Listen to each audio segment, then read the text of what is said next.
Hello po, magluluto naman po tayo ng ating ulam for today. Magluluto po tayo ng pork giniling. I-prepare muna po natin itong mga sangkap na gagamitin po natin sa ating pagluluto. Unahin muna po natin itong bawang. Ito po ay babalatan muna po natin at dudurugin po. Mga 4 na buti lang po ang ating gagamitin. Alisin po natin itong nasa dulo para hindi po matigas kapag pinitpit po natin or pinukpok po natin.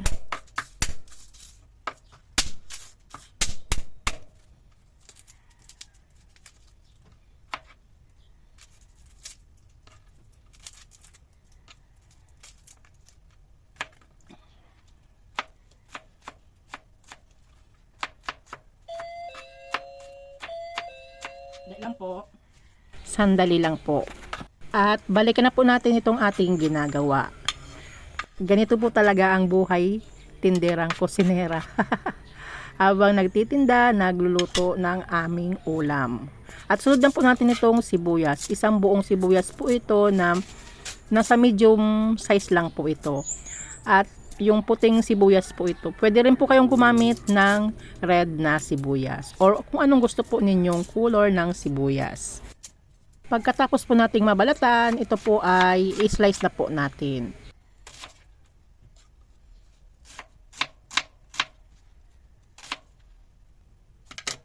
Sunod naman po nating hiwain ay ito pong 3 pirasong kamatis.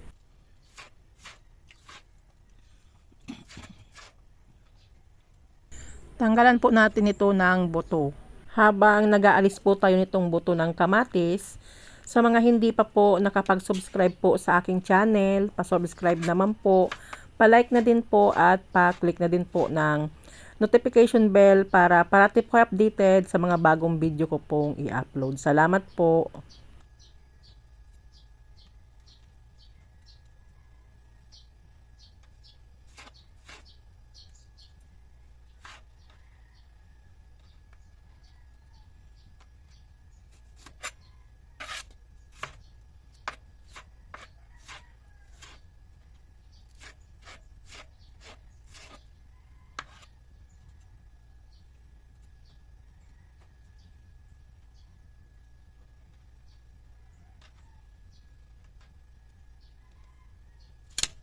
Sunod naman po natin itong bell pepper na madali na pong bulok.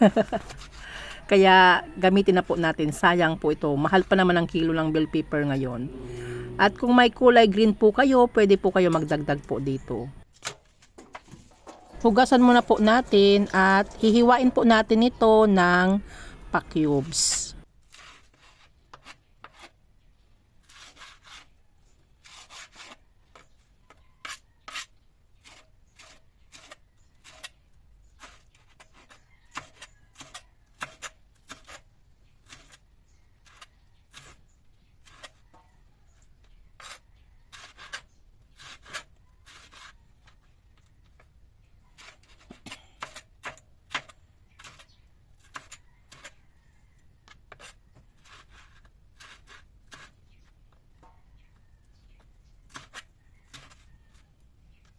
Lagay na muna po natin sa isang lalagyan at set aside muna po natin.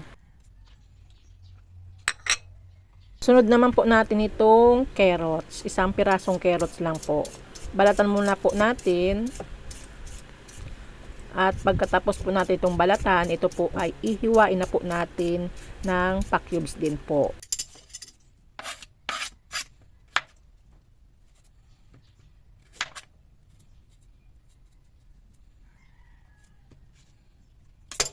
Hugasan ko po ito at dito ko na lang po ilalagay para tipid po sa hugasan. At linagyan ko po ng tubig para po hindi mangitim ito pong carrots po natin.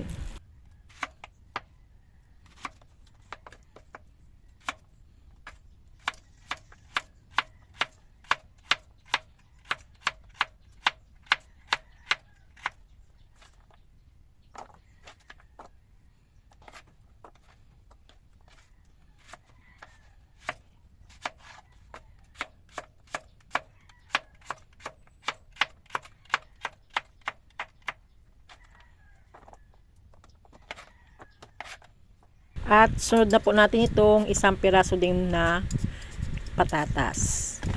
Ganun din po, ihiwain din po natin ito ng pack cubes. Ito po na hiniwa po natin itong patatas, isasabay ko na lang po dito sa hiniwa rin po natin na carrots. Parehas lang naman po ilalagay po natin sa ating lulutuin.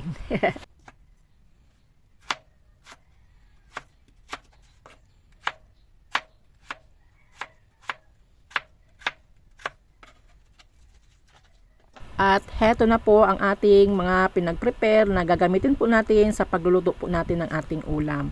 Ito po ang ating pork giniling, kalahating kilo po ito. After po natin na ma-prepare yung mga sangkap na gagamitin po natin, ay magluluto na po tayo. Buksan na po natin itong kalan at magpainit na po tayo nitong kawali. Kapag maita po itong ating pan, maglalagay na po tayo dito ng mantika.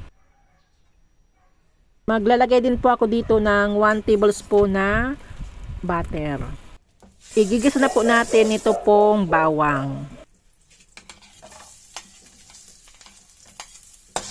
Kapag naamoy na po natin yung aroma ng bawang, isusunod na po natin ito pong sibuyas. Sunod naman po natin ito pong kamatis. At ilalagay na po natin itong kalahating kilo ng pork giniling.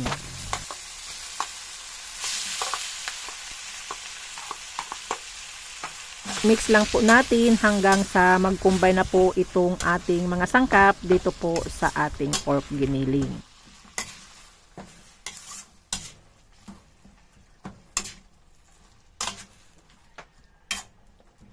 Maglalagay na po tayo dito ng 1/2 teaspoon na durog na paminta. At haluin po ulit natin.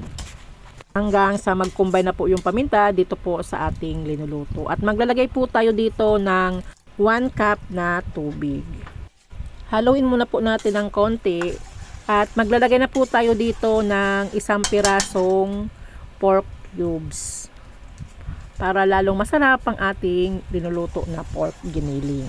Haluin po ulit natin ng konti at ito po ay tatakpan muna po natin hanggang sa kumulo at lumambot na po itong ating pork giniling. Kapag kulong-kulo na po ito po ay bubuksan muna po natin para po haluin. Para po maiwasan pong masunog po sa ilalim. At dahil malambot na po itong ating pork giniling, kaya ilalagay na po natin itong carrots at patatas na hiniwa po natin kanina. Haluin na po natin para po mag-combine na po dito sa ating linuluto. Ilalagay na rin po natin ito pong bell pepper. Pagkatapos po nating mailagay po itong bell pepper, ito po ay hahaluin natin hanggang sa mag-combine na po dito sa ating linuluto.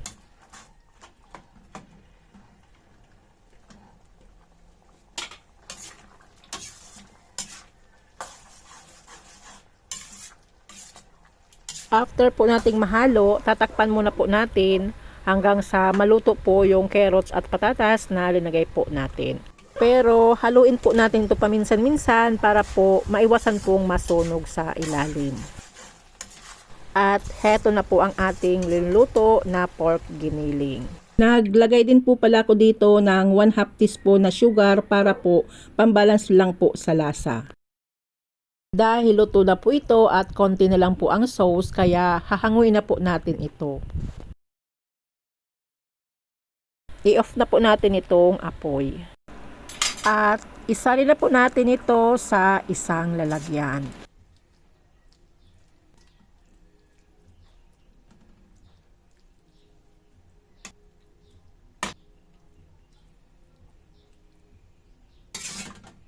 At heto na po ang ating linuto na pork giniling. Thank you for watching. Don't forget to like, share, and subscribe. Tinderang Kusinera. Bye-bye. God bless us all.